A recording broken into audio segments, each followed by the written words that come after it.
On winter nights like this one, when the world outside lies hushed beneath a blanket of snow, and the last embers in the hearth has settled into a gentle glow, there is a certain stillness that belongs only to Christmas time. It is the hour when the bustle of the season finally quiets, when candles burn low in their holders, and when stories, softly spoken and centuries old, seem to drift through the air like warm breath on a frosted window. Long before Christmas was wrapped in tinsel and jingling bells, these dark, peaceful nights were considered a time when the veil between the living world and the spirit world grew thin. Families gathered close by the fire, trading tales meant not to frighten, but to remind them of love, memory, and the gentle mysteries that linger in the winter shadows. These were not tales of terror, but of wonder, stories that invited listeners to reflect, to imagine, and perhaps to drift a little closer to sleep. Tonight, we continue that old tradition. In this video, we'll wander softly through 3 Christmas ghost stories that have warmed winter nights for generations. They are tales touched by candlelight and quiet lessons, each one unfolding like a page from a well-worn storybook.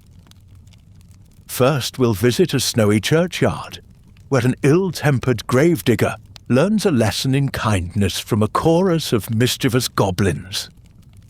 Then we'll follow a weary clerk onto Christmas Eve as he packs his travel bag, only to discover that some belongings hold memories that refuse to rest.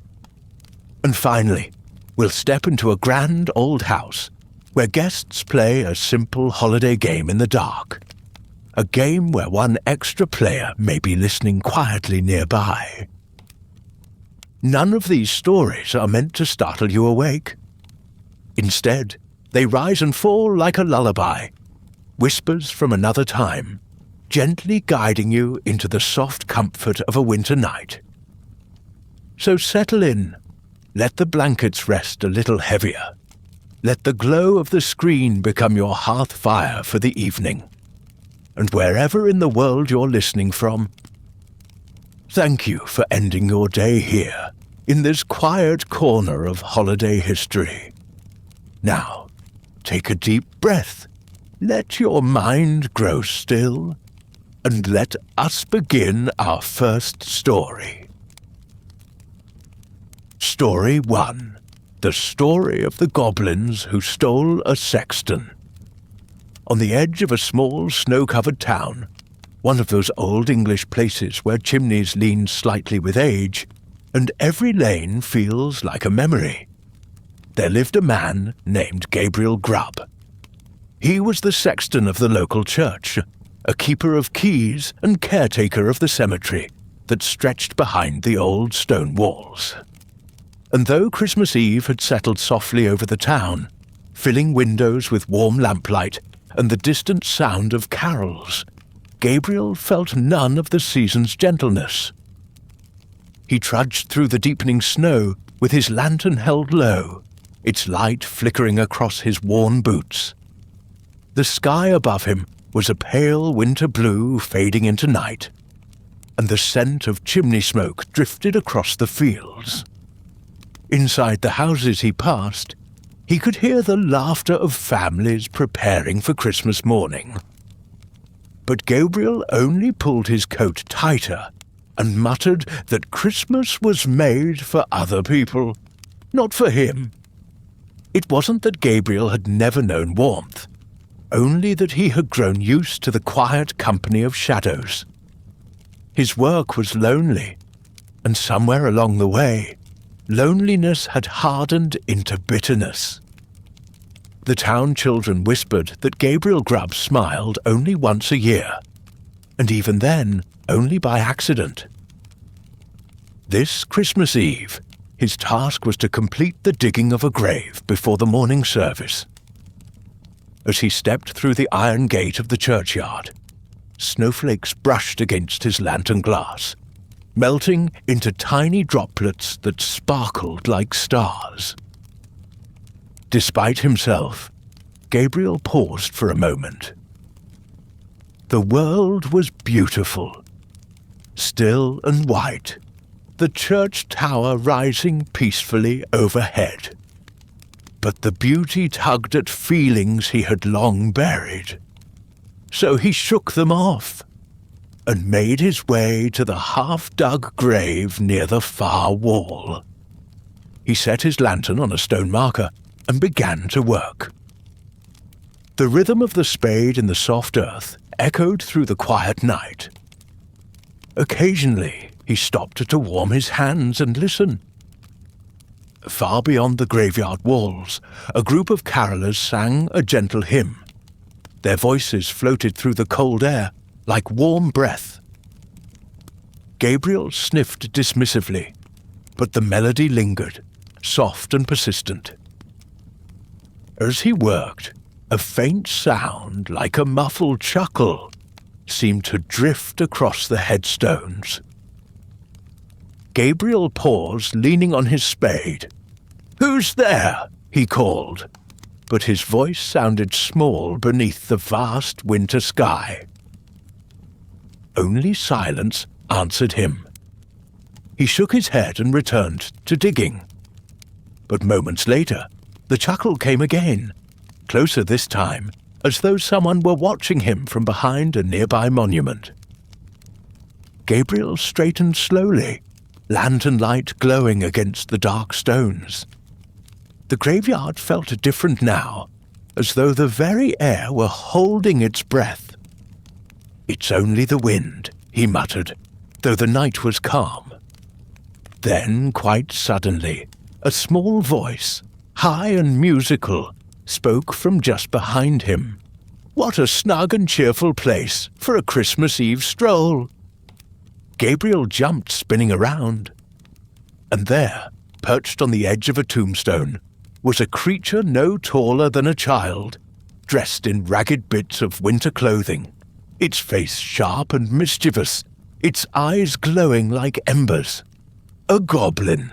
Before Gabriel could speak, several more appeared, crawling over snow-covered stones, peeking from behind marble angels, even popping up from the ground itself. Their laughter was soft and tinkling, like the clinking of tiny bells. Yet nothing about them felt threatening. Instead, they seemed almost playful, curious, as though he had wandered into their winter gathering. Gabriel stepped back. I must be dreaming," he whispered. "Oh no," said the first goblin gently. "You're quite awake, Gabriel Grub."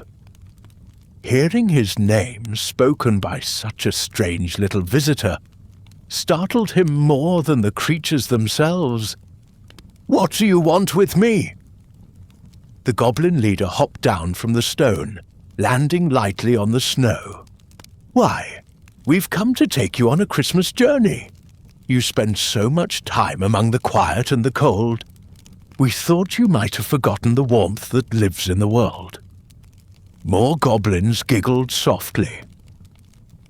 Gabriel took another step back, stumbling slightly over his spade. I prefer the quiet," he stammered. "I've no business with goblins." "Oh, but we have business with you," the leader replied kindly. "Don't be afraid. Come along. The night is deep, and we have much to show you." Before Gabriel could protest, the goblins formed a ring around him. Their tiny lanterns glowed with a warm golden light, soothing, almost hypnotic. The air shimmered like a reflection on water. Gabriel felt the ground move beneath his feet. And then he wasn't standing in the graveyard anymore. Instead, he found himself in a vast underground hall, lit by thousands of tiny flames. They flickered along the stone walls like fireflies. The goblins settled in a semicircle, as though preparing for a performance. "Gabriel Grub," the leader began softly, You walk the world with a heavy heart, but tonight, let us show you the things you've forgotten. The flames dimmed, and a scene unfolded before him. He saw a small cottage at the edge of the town, a place he recognized. Inside, a family gathered around a table. The room was simple, but filled with warmth. A loaf of bread steaming on a wooden platter, a sprig of holly on the mantel, a small Christmas candle burning bright. The mother lifted a child onto her lap, brushing snowflakes from the girl's hair as the father placed one more log on the fire. The glow of it filled the cottage with gentle, golden light. Gabriel felt a tender ache in his chest, something like longing. He had passed that cottage earlier that very evening, ignoring the warm glow behind its windows. The scene shifted. Now he saw a group of children outside the churchyard gate, building a snowman. They worked together, laughing softly. One child slipped, and the others rushed to help him. Their kindness was so gentle, so natural, that Gabriel felt his breath hitch slightly. Again he watched himself trudging past earlier that night, sneering at their joy. The goblin leader looked at him. "You see only gloom, Gabriel, but there is warmth everywhere, if you choose to look." The next scene came slowly, a memory rather than something new. A small boy, no more than 8, stood beside a wooden toy horse. He held it carefully, the way a child holds something he treasures. The boy looked up, and Gabriel recognized his own face from years long gone. There he was, smiling. A gentle, unguarded smile he could hardly remember ever wearing. The young Gabriel handed the toy to a smaller child sitting nearby. The act was simple, but full of innocent generosity. Watching it now, Gabriel felt tears touch the corners of his eyes. "I'd forgotten," he whispered. "Yes," said the goblin softly, "but forgetting is not the same as losing." Scene after scene followed. Small kindnesses, shared meals, winter nights filled with comforting laughter. Moments Gabriel had overlooked, or brushed aside, or dismissed as unimportant. Slowly, the warmth in those scenes seemed to melt something within him. When the final image faded, the goblins looked at Gabriel with gentle expectation. He bowed his head. "I have been unkind," he admitted quietly, "and I have shut myself away from things that once gave me joy." The goblin leader nodded. "Then take this night as a gift. The world is softer than you think, Gabriel Grub, and it is never too late to open your heart again." A warm light filled the hall, soft and luminous. Gabriel felt himself lifted gently, as if carried on a wave of calm air. The underground chamber dissolved into golden mist. And then he was back in the churchyard.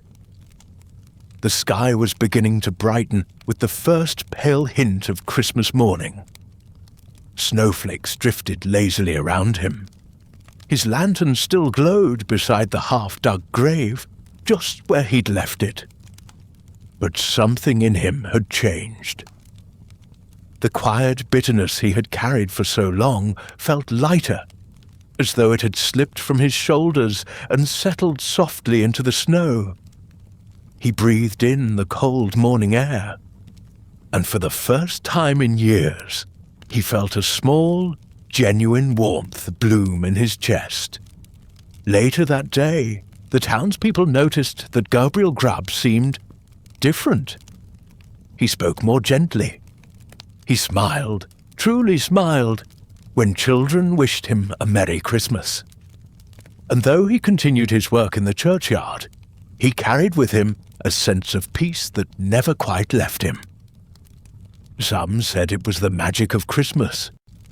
Others whispered it was the goblins' doing. But Gabriel himself believed it was something simpler. A reminder that kindness, once remembered, can brighten even the coldest of winters.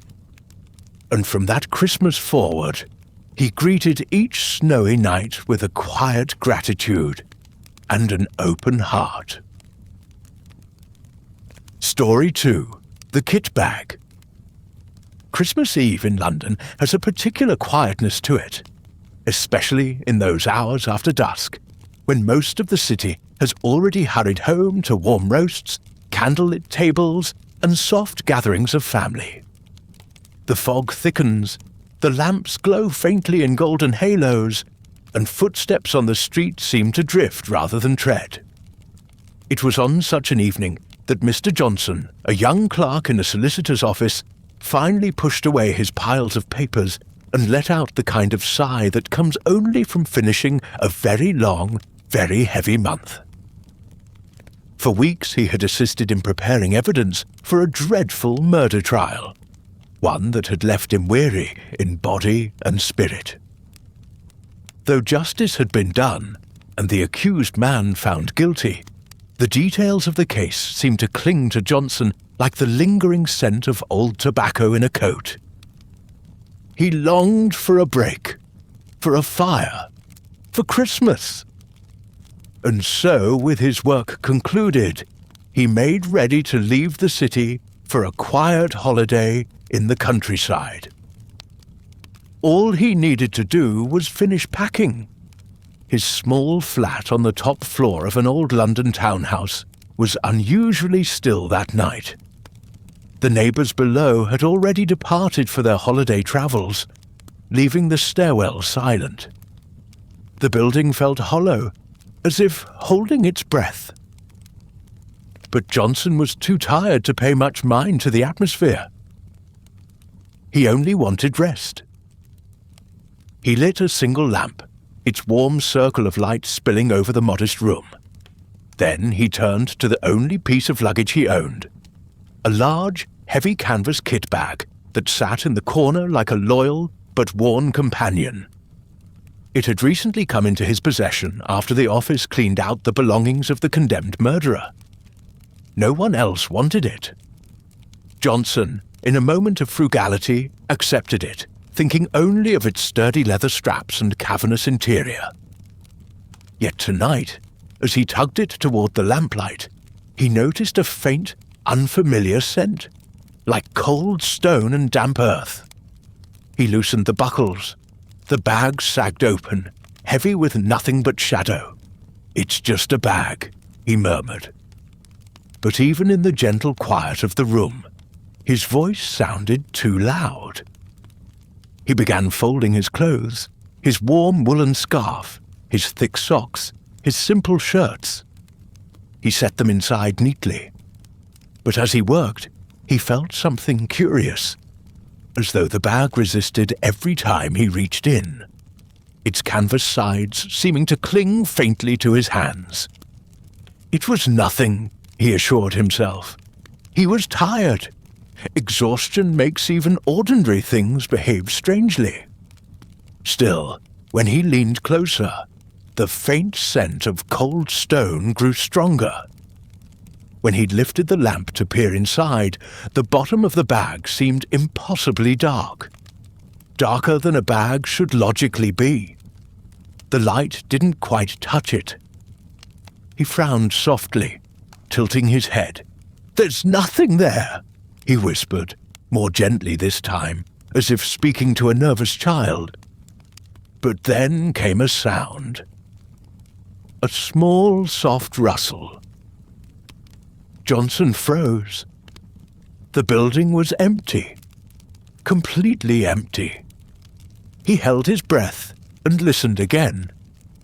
The rustle came once more, a whisper of movement from the bottom of the bag. Not sharp or frightening, just a slight shifting, as though something deep inside had turned in its sleep. He set the lamp down and smiled to himself, soothing his nerves the way one might soothe a trembling hand. Canvas settling, nothing more. He reached inside again, and felt something cool brush against his fingertips. Not cloth, not metal, something smooth, like polished bone. He pulled his hand back slowly, exhaling to steady himself. The lamp flickered gently, and the shadows on the wall danced in long, calm strokes, as if trying to reassure him. He closed his eyes, grounding himself in the warmth of the light. Long cases, especially awful ones, left their marks. The mind sometimes replayed things. This was simply weariness. He steadied the bag upright, patted its sides, and continued packing. Yet, as he placed his belongings inside, a quiet memory surfaced. Someone at the trial mentioning that the murderer had used a bag, this very bag, to conceal evidence. Something he carried with him in the dark, through narrow alleys, beneath the same dim lamps now glowing outside. Johnson swallowed gently, the thought passing like a cool breeze. Still, the bag was empty now. He had checked, and besides, he told himself, a Christmas holiday awaited him. Train rides through frost-covered fields, candlelit suppers, the chance to sleep without dreaming of courtrooms. He placed his final items inside and reached to close the buckles. But the top of the bag pulsed inward, very slightly, as though something inside had drawn a long, soft breath. Johnson stepped back, calm but alert. The movement had been faint, more imagined than real. The long shadows, the quiet room, the weeks of strain, they all wove together to create shapes where none existed. He touched the bag again. It was still. Calmly, deliberately, he fastened the straps one by one. Yet when he finished, he noticed something odd. The bag felt heavier than it had before he began packing.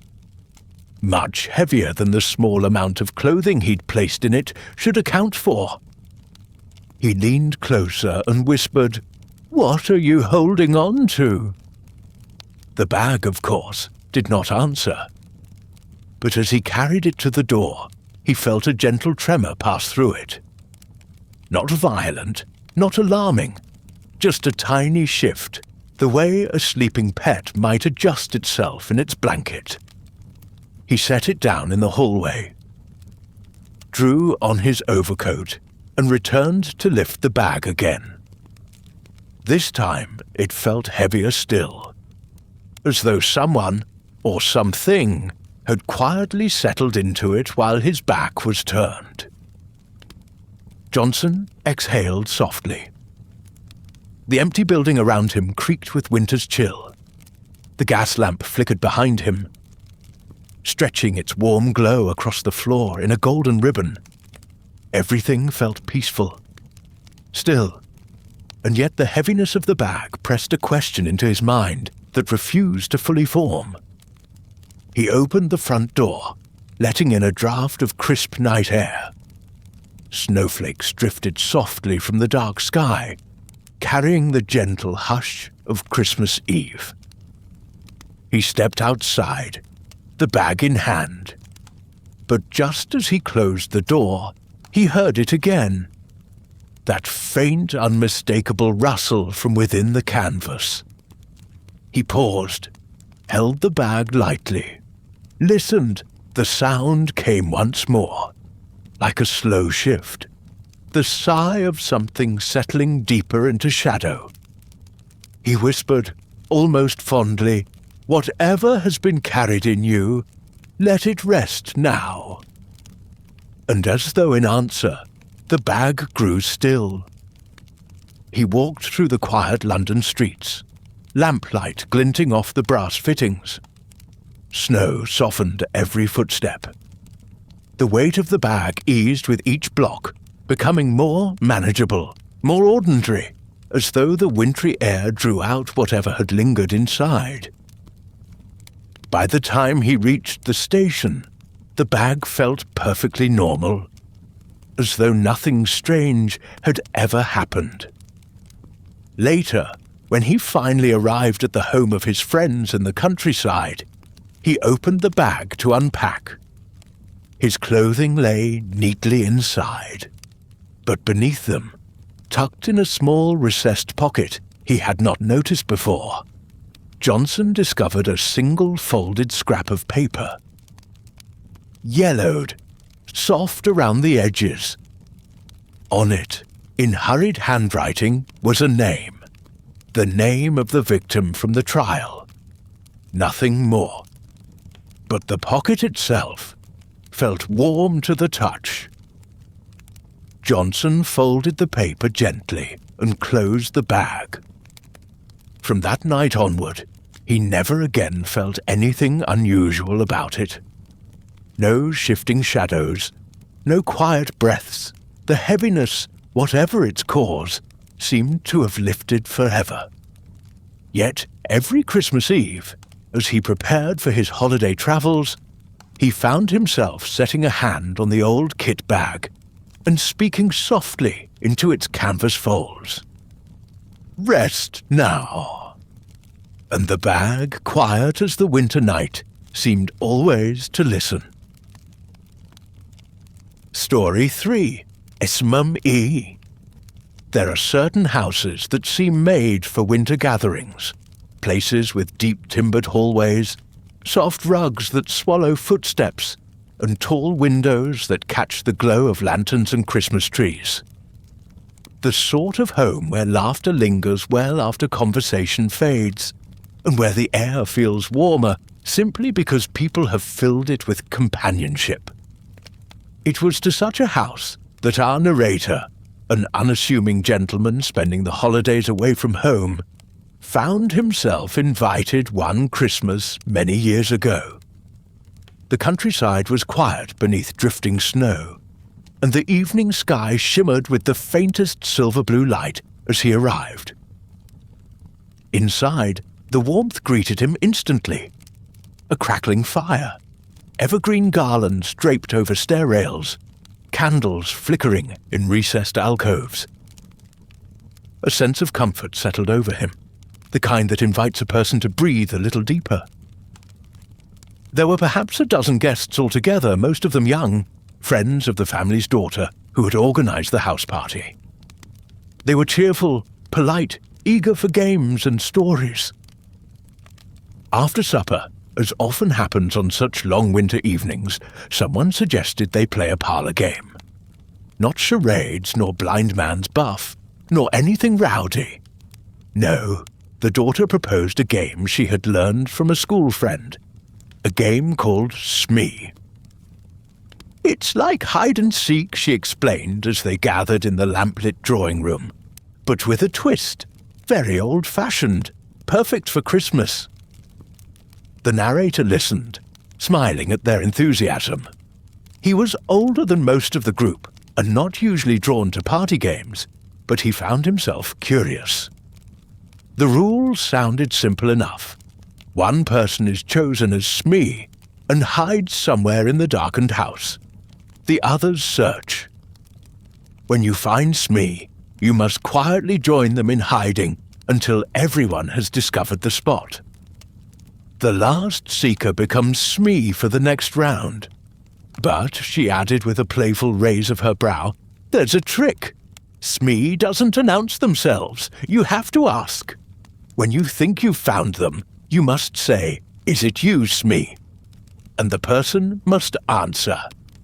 The narrator thought it charming, harmless, and just mysterious enough to amuse a winter gathering. Candles were extinguished. Curtains were drawn. The whole house dimmed into a softer darkness, lit only by the faint glow from the fire downstairs. And so the game began. As he wandered through the quiet corridors, the narrator found himself enjoying the solitude. The house was large enough that the darkness felt peaceful rather than unsettling. His footsteps were muffled by long carpets, and the air carried the faint scent of pine and wood polish. Every now and then, he paused to listen, half expecting to hear the soft giggle of hidden players. But the house remained still. Eventually, he reached a small sitting room at the end of a side hallway. A gentle, secluded space with 2 chairs, a low table, and a tall window framed by heavy drapes. He stepped inside and felt immediately that he wasn't alone. The sensation was subtle, like the faintest shift of air, or the awareness one feels when someone stands behind them quietly.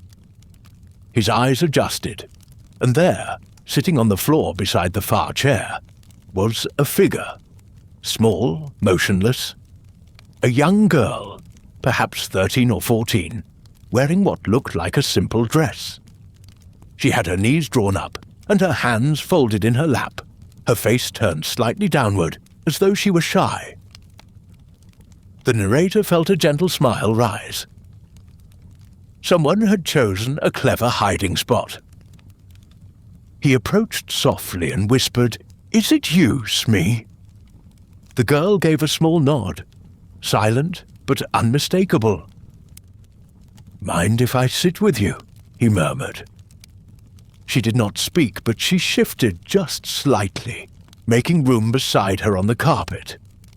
Her quiet presence felt calm, almost soothing, like sitting beside someone who is simply happy for the company.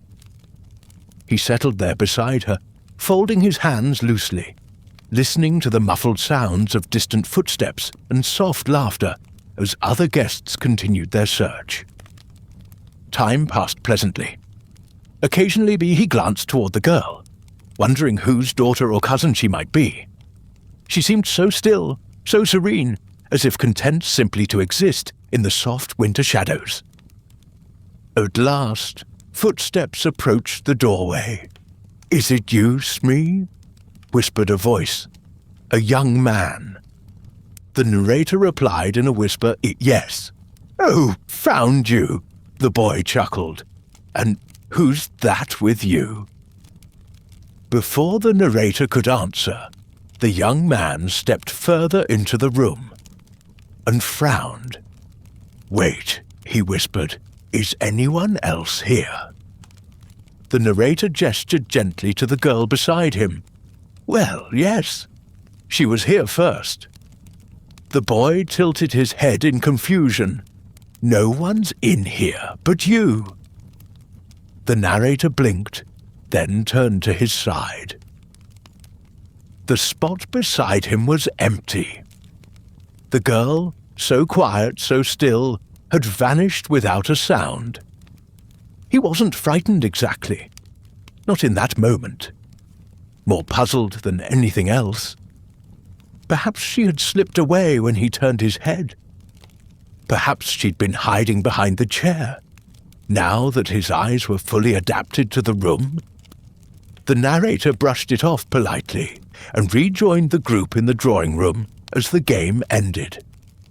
Yet, as the candles were relit and the lights restored, he found himself glancing often at the faces around him. Young men, young women, all laughing and catching their breath from the game. Yet none resembled the silent girl with whom he had shared the sitting room. During a lull in conversation, he quietly asked the hostess, "Forgive me, but is one of your guests a girl of about 14, very reserved, wearing a pale dress?" The hostess looked puzzled. "No, certainly not. Everyone here tonight is in their 20s, and my younger cousins are away for Christmas." Perhaps he had only imagined her. The stillness of the dark room, the quietness of the night, the peaceful solitude. It might have conjured a half-dream, he thought. He let it go, though a whisper of curiosity remained. Later that night, after more games, warm drinks, and soft conversation, the group gathered around the fire while the wind pressed gently against the window panes. Someone casually mentioned how perfect the house was for these winter gatherings, so large, so full of hiding places. Another laughed and said, "Except the servants won't go near certain rooms after dark." This earned playful groans and protests. "Oh, stop," someone said. "Don't start telling ghost stories." But the host leaned forward, eyes twinkling in the firelight. "It's actually true," he said lightly. "Years ago, long before we bought this house, there was another Christmas party. A game very much like the one we played tonight. In the dark, of course. Hide and seek." A hush fell over the group, not fearful, but intrigued. "Well," he continued softly, "one of the guests, a young girl, hid herself so well that no one found her. She climbed into a small cupboard at the top of the house. The door latch jammed. She couldn't get out, and the others didn't know where she had gone. It was days before she was found." A quiet sadness drifted across the room. "Some say," he finished, "that she never really left." The narrator felt his heartbeat slow, not with fear, but with a kind of gentle awe. The quiet girl, the stillness, the slight pressure of her presence beside him. It all matched the tale far too neatly. But the host quickly waved a hand, dismissing the somber moment. "Anyway, that's why the servants avoid the upstairs cupboards after dark. Old stories and creaky doors, nothing more." Laughter returned. The conversation shifted. The narrator said nothing. It was late when they all retired to their rooms. The hallway upstairs was quiet, decorated with garlands and thin strands of gold ribbon that shone faintly in the candlelight. The narrator's room overlooked the snowy grounds, where moonlight dusted the evergreens in silver. He undressed slowly, savouring the calm of the night. It had been a pleasant evening, full of warmth and good company. Yet lingering in the corners of his thoughts was the memory of the girl's soft presence beside him. He blew out his candle, letting the room sink into a peaceful darkness. The house settled around him with the gentle creaks and sighs of old wood adjusting to the cold. He lay down, pulling the blanket to his chest, ready for sleep. And just as his mind began to drift, there came a faint sound. A rustle, a soft shift of weight, as though someone had stepped inside the room. He opened his eyes slowly.